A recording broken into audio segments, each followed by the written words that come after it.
नमस्कार साथियों। तो कुछ स्वास्थ्य विभाग से जरूरी खबरें हैं और साथ में एएनएम महिला स्वास्थ्य कार्यकर्ता 9212 से भी संबंधित खबरें हैं, पीईटी से संबंधित खबरें हैं और ये हैं कि आपके फॉर्म के बारे में भी हैं जो आप लोग बहुत चिंतित हैं, और साथ में एक दो खबरें और हैं। तो पूरी खबर की ओर चलते हैं। जो लोग हमारे चैनल पर नए विजिट कर रहे हैं तो चैनल को सब्सक्राइब कर लें, बेल आइकन दबा लें। श्री विधान जायसवाल अपर जिलाधिकारी अलीगढ़ को यूपी एसएससी के नए परीक्षा नियंत्रक बनाया गया है।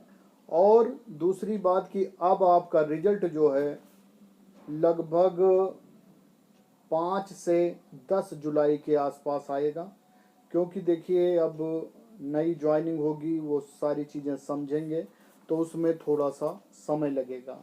और जैसा कि बताया गया था कि पीईटी का नोटिफिकेशन आने वाला है जून लास्ट में, तो वो भी अभी कई कारणों से नहीं आया है।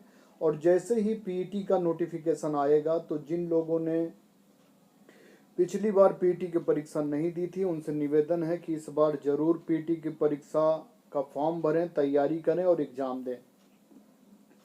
और मैं तो कहता हूं कि अभी से आप लोग अपनी तैयारी पीटी की स्टार्ट कर दें, क्योंकि नोटिफिकेशन तो आएगा ही और जैसे आएगा हम आपको सूचना दे देंगे। और आप लोग अपने दिल से ये बात निकाल दीजिए कि डीवी में आपका फॉर्म रिजेक्ट हुआ होगा या नहीं हुआ होगा, क्योंकि देखिए जो फॉर्म रिजेक्ट होते हैं उनके पीछे बहुत बड़ा मेजर कारण होता है।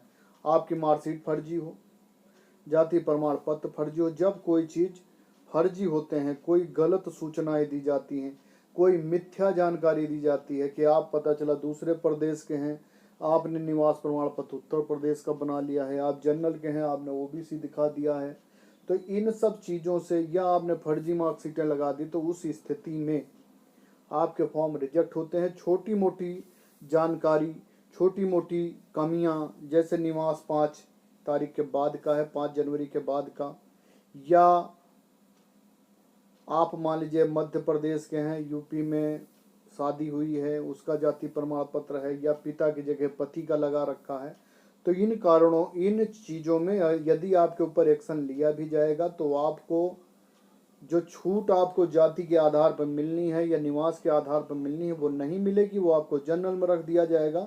इससे ज़्यादा कुछ भी नहीं होगा। तो आप बिल्कुल टेंशन फ्री रहिए और इधर उधर के भ्रामक खबरों से बिल्कुल दूर रहिए। तो आजकल सबसे बड़ी चीज़ ये है कि जानकारी इतनी ज़्यादा हो गई है कि लोगों को समझ में नहीं आता कि कौन सा चैनल सही बता रहा, कौन सा गलत बता रहा।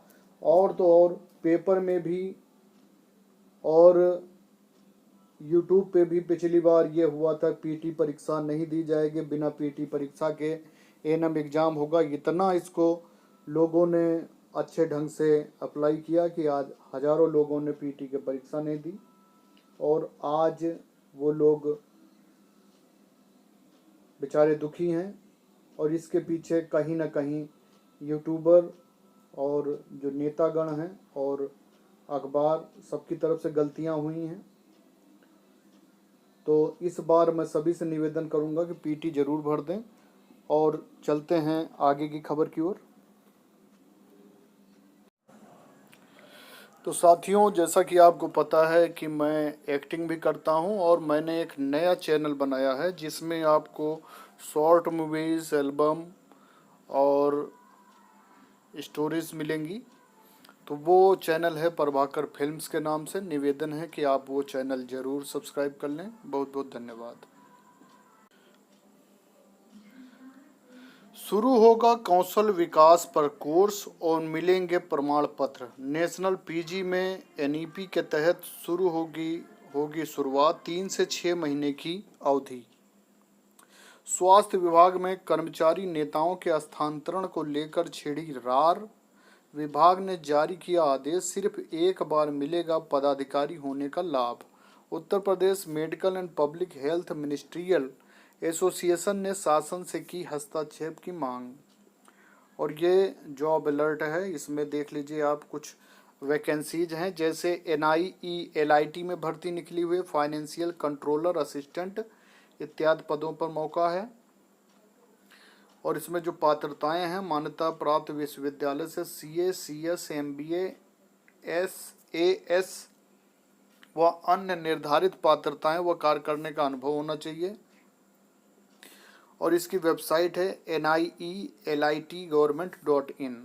चयन के लिए लिखित परीक्षा, साक्षात्कार, स्किल टेस्ट का आयोजन। लिखित परीक्षा के सभी प्रश्न ऑब्जेक्टिव टाइप के होंगे और प्रत्येक प्रश्न के गलत उत्तर के लिए 1/4 अंक काटे जाएंगे। परीक्षा के प्राप्त अंकों के आधार पर शॉर्टलिस्ट किए गए अभ्यर्थियों को इंटरव्यू के लिए बुलाया जाएगा। स्किल टेस्ट क्वालिफाइंग प्रकृति का होगा। आवेदन की अंतिम तिथि 19 जुलाई 2022 होगी। और ये नेक्स्ट भर्ती है उत्तर पूर्वी रेलवे गोरखपुर। 20 पद हैं। जूनियर टेक्निकल एसोसिएट के पद रिक्त हैं, उनकी भर्ती। आयु सीमा 18 से 33, 36, 38 वर्ष है सभी पदों के लिए। पात्रताएं, उम्मीदवारों के पास किसी प्राप्त मान्यता विश्वविद्यालय से 60% अंकों के साथ सिविल इंजीनियरिंग में बीएससी डिप्लोमा व अन्य निर्धारित पात्रता होनी चाहिए। चयन की प्रक्रिया जो है, चयन के लिए 100 अंक निर्धारित है, जिनमें गेट परसेंटाइल योग्यता के 55 अंक, अनुभव के 30 अंक और पर्सनालिटी इंटेलिजेंस इंटरव्यू के 15 अंक निर्धारित हैं। पर्सनालिटी टेस्ट में शामिल होने के लिए अभ्यर्थियों को कोई टीए डीए नहीं होगा। आवेदन की अंतिम तिथि 5 जुलाई 2022 तक ऑनलाइन माध्यम से आवेदन आप कर सकते हैं। और क्या है, NER indianrailways.gov.in और आवेदन शुल्क 500 रुपये है। और ITBPF में करें आवेदन। 248 पद हैं।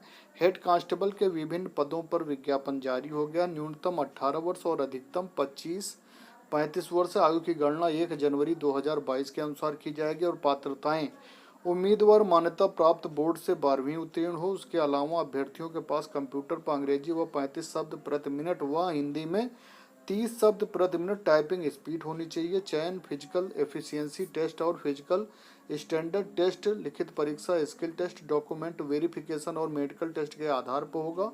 उम्मीदवारों की नियुक्ति चिकित्सकीय रूप से फिट पाए जाने के अधीन होगी। चयन से संबंधित विस्तृत जानकारी के लिए कृपया ऑफिशियल नोटिफिकेशन अवश्य देख लें। आवेदन की अंतिम तिथि जो है 7 जुलाई 2022 तक ऑनलाइन माध्यम से आवेदन कर सकते हैं। आवेदन शुल्क ₹100। Recruitment ITB police nic.in। और भी नौकरी के अवसर हैं। मुख्यालय दक्षिणी कमांड अभ्यर्थी ग्रुप सी के पदों पर आवेदन कर सकते हैं 19 जुलाई 2022। और इंदिरा गांधी राष्ट्रीय जनजातीय विश्वविद्यालय से भी निकले हुए हैं, जिसकी अंतिम तिथि 11 जुलाई है। EPFO मुख्य कार्यालय से प्रोग्रामर के पदों पर भर्ती निकली हुई हैं। तो ये मुख्य भर्तियां हैं। धन्यवाद।